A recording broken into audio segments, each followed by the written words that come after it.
It's Melissa Peters here with DORN Companies, coming to you pain-free live to help you live pain and injury-free.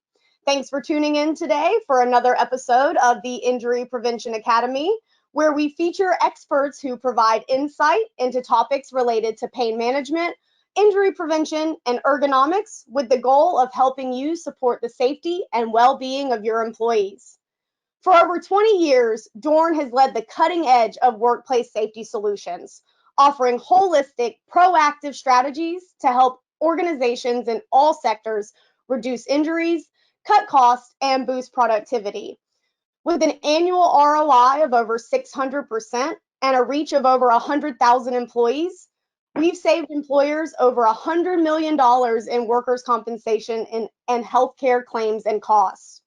Joining us today is Bill Pace, who is the president in North America of Cardinus Risk Management. Bill has worked in the U.S. HR software market since 1995 and has specialized in ergonomic solutions for business for the last 12 years. He actively partners with insurance carriers, global brokers, and several Fortune 500 and 100 companies, including BlackRock, Adventist Health, University of California Office of the President, ConocoPhillips, Silicon Valley Bank, Travelers Insurance, and Amgen. So good morning, Bill. Thank you for taking time to join us today. How goes it? Yeah, thank you for having me. It's a wonderful Monday. I know, those Monday morning shows. I just joked with my husband before coming upstairs. I was like, these Monday morning recordings got me some kind of way, but we march on. So I'm looking forward to having a good discussion today, particularly focused on ergonomics and, of course, the continued idea that we are in the midst of a pandemic and folks are working from home. Right. So I was doing some reading and saw that according to Global Workplace Analytics, it's estimated that around 25 to 30% of the workforce will be working from home multiple days by the end of next year. Further, we saw that Twitter, Facebook kind of took the world by storm by announcing that they were going to have people permanently work from home. And That's right. even, some of the clients I've spoken to with DORN have also let us know, like we have one client who their folks will go in no earlier than the beginning of next year. So can you speak to what your clients' experiences have been with remote working and what their plans have been like? Yeah, absolutely. And I think initially we all took it as a temporary work from home situation, right? Where people were sent home. They didn't want to buy them a lot of equipment because they didn't believe the equipment was going to come back to the office. And, so we wanted to help the employees. They felt like in a pragmatic way, what can we do to put guidance or e-learning in front of them? But with the idea that, they were going to return to work in 30, 60, 90 days. And now, as you asked, the reality is most of my clients, the employees aren't scheduled to go back on a large basis or permanent basis until January. When I say large, I mean some of the clients are putting in skeleton crews because they have to. But most of my organizations are even talking about most of their employees not going back to an office anytime soon and even into January. So when you use numbers like 25%, we're forecasting that it's going to be even greater than that, not just in the U.S., but globally, and including some of the university systems, which, they own their buildings. So it's not as if they're leasing space and they're going to let that facility space go, but they recognize that the employees are able to get their work done from home. So there's a lot of savings, not just in all of the things that you need to supply to an employee, even when you own the building, but the employees are no longer commuting anymore. And you can imagine what that's like in California, in Los Angeles, in San Francisco, or New York, where the employees, they don't have to deal with that commute in the morning or in the afternoon. So it's saving everybody a lot of time. Absolutely. I was doing, some reading, and I definitely think we'll touch on some of the aches and pains, but the commute and no longer having to do that was definitely a big perk. And having lived in Atlanta, in my former life, I can definitely empathize. So, I may have made that drive to Spaghetti Junction a few times in my college years working for UPS. So that struggle is real in Atlanta. It is. Don't miss it.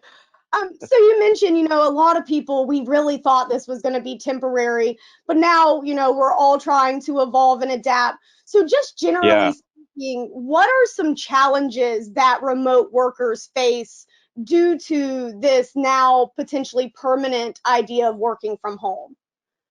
Well, and I think it kind of goes back to your first question that initially we kind of looked at it as Maslow's hierarchy of needs, right? Like we needed to make sure that the employees had the essentials to be able to get their job done, but also deal with the outside COVID pressures that were going on.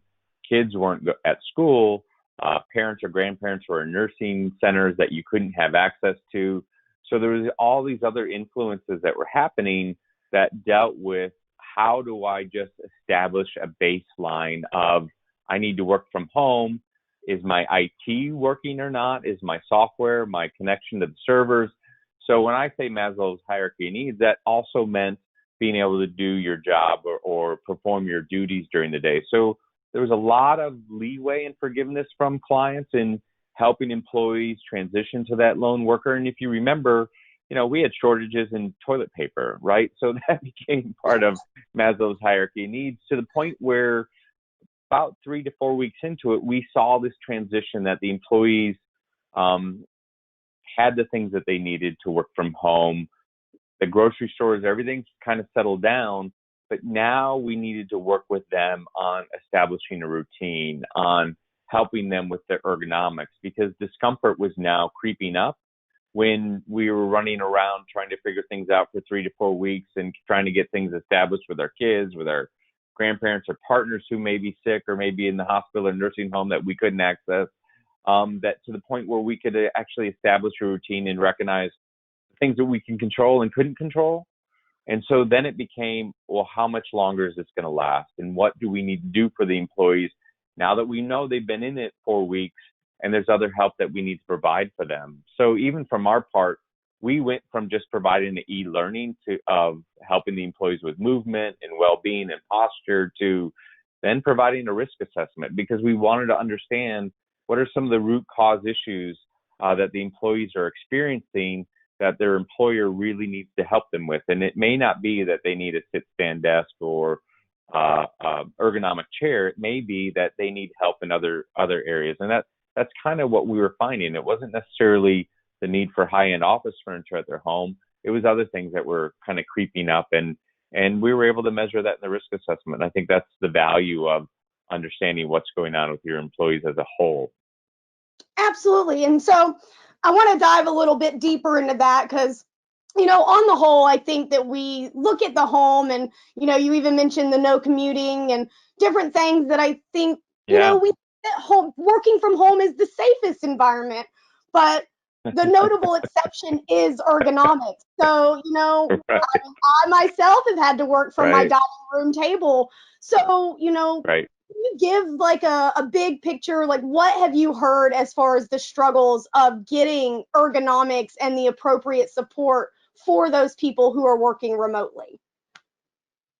No, I think that's a really good point. So ergonomics should be one aspect of the employee's well-being, right? And so we can tackle posture and discomfort, but a lot of that deals with movement and getting the employee that if they're working on the kitchen counter as a standing situation, and then they're going to move to the kitchen table, we also know there's going to be employees working off the sofa or working out of their bed, working, sitting in their bed. So how do we help them, and how do we help them understand when do they need to make movement and changes?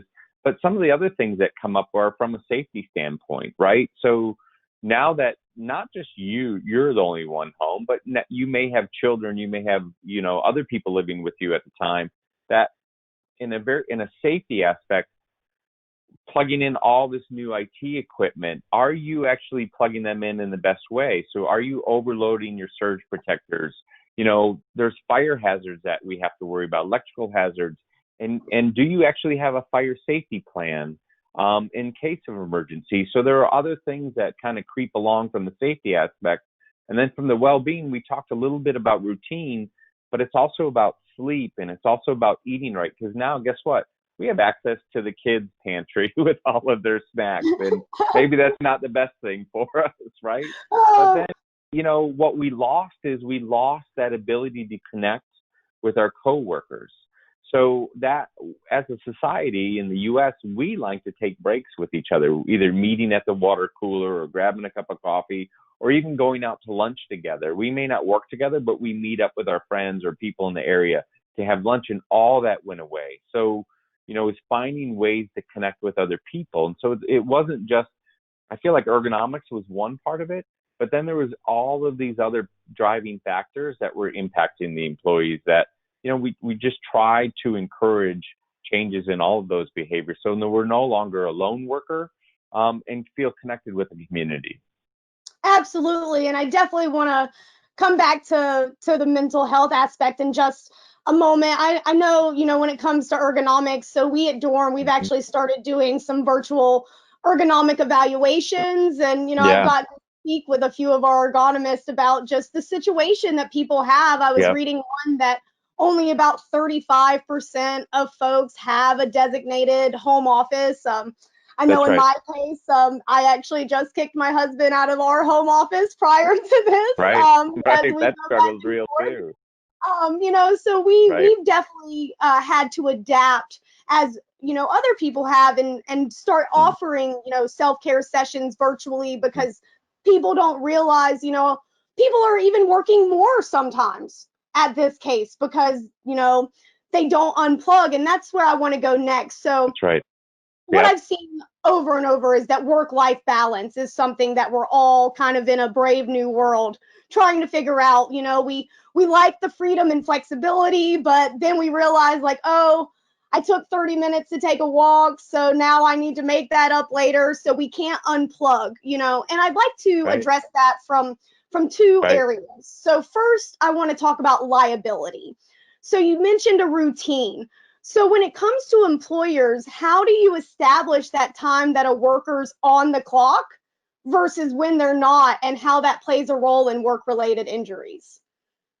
Well, that's interesting that you say that. So, first and foremost, we look at discomfort, right? So, tingling, numbness, pain in a body part, is your body's way of telling you it's time to make a change, it's time to move. And we have a tendency to work through that, right? So, we are seeing an increase in neck and back discomfort, in low back, and even shoulder and wrist, because of the fact that we're working off of all of these different surfaces that weren't really designed for the knowledge worker. So it's understanding that we need to move, we need to make changes. But then on top of it, what we're also seeing is the knowledge worker now is not working 9 to 5, right? They are working throughout the day, and sometimes getting up in the middle of the night and working because they start thinking about work, or they put the children to bed and 9:30, 10 o'clock, and they're like, well, let me just check email. And then 2 hours later, you realize you've been working for quite a while. So the 9 to 5 day has changed. But when I talk to different people, I'm also finding that, I have a neighbor who's a accountant, high level accountant for 3M. And he's saying, look, my people are able to get their work done within 5 to 6 hours as opposed to an 8 or 9 hour day. And we're actually looking at studies out of the UK and finding that the people working out of their office, out of their home office, are actually more productive than they were when they were working out of an office building. So we don't know what those factors are. Is it excessive breaks with friends or what it may be? But then again, I kind of talked about that. Is the reality is we need to establish a routine, and we need to find ways to be able to unplug. And then that's part of the mental well-being of all of this. And sometimes the mental well-being aspects of it actually creep up as body part discomfort. And you probably found that, Melissa, as you're talking to people, that they may have been set up quite correctly, but they have a lot of stress factors that are coming out. And the body has a wonderful way of telling you, it's not just that you need to make a movement change, you need to make a change to eliminate some of the stress. So there's a number of things that we need to look at. And I think establishing a routine and being able to unplug is a very important piece in that. Absolutely. And I definitely know the mental health impact and want to dive in a little bit more. You mentioned things like isolation might be starting to play a role. Have you Yeah. come across, or what innovative solutions have you seen as people try to still find that connection and what they're doing to reduce stress. Have you had clients speak with you about things they're doing for their employees to help address the psychological and social impact? Yeah, so clients are actually taking time out to assess their employees on the mental well-being, and that is something in the U.S. that we found in Cardinus, that most U.S. clients have wanted to stay away from that. They've not been willing to open up Pandora's box, as they put it, because it's just not something that they want to have to provide solution or help understanding what's going on with their employees. But since employees are isolated, since they're lone working, and I can't just walk by Melissa Peters' desk and go, hey, how are you doing today? And watch your body language versus you telling me, hey, things are fine. So doing that over the phone, you're missing some of that nonverbal communication. So they're recognizing there's things that they need to do to assess the employee on their mental health and their mental well-being. And so we're seeing a bit more of that. There's legislation coming out of the UK, coming out of Australia, that I thought it was going to take years for us to adopt that in the US. And as I talk to more and more HR directors, they're actually looking at ways to provide solution for those employees. So whether it's teledoc or a behavioral medicine 800 number that they can call, or just having group sessions where employees are getting together and having talks together, but it has nothing to do with work. Some of them are solving puzzles or riddles, or playing music and talking about the music, but just finding ways for colleagues to connect with one another, because we're not doing that.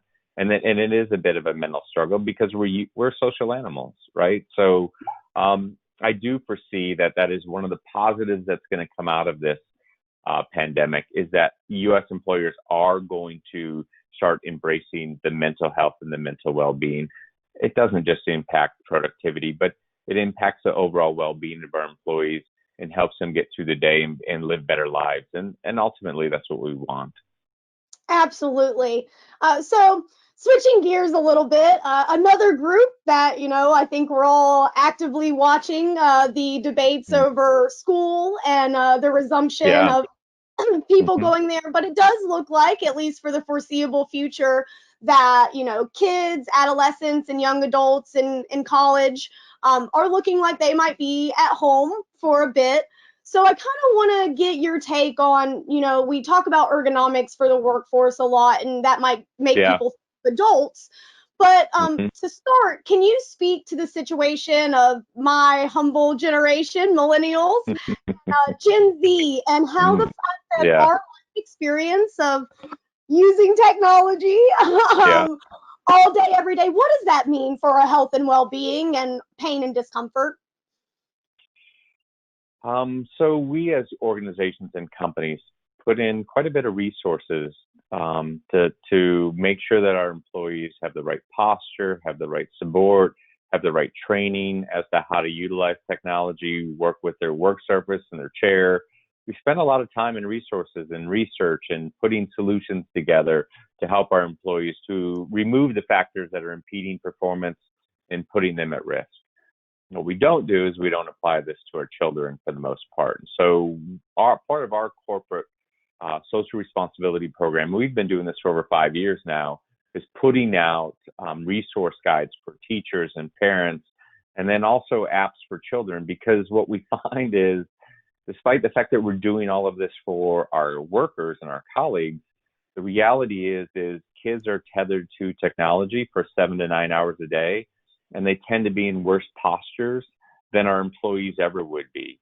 So we have this idea of children growing, right, and going through their growth cycle, but they're in horrible static postures that we would not allow our employees, for the most part, to be in. And so the UK, when we did a study with a health and safety executive, we found that 40% of 15-year-olds were already self-reporting low back discomfort. I don't know about you, but I didn't have that issue in high school, and it was probably because I wasn't tethered to a laptop.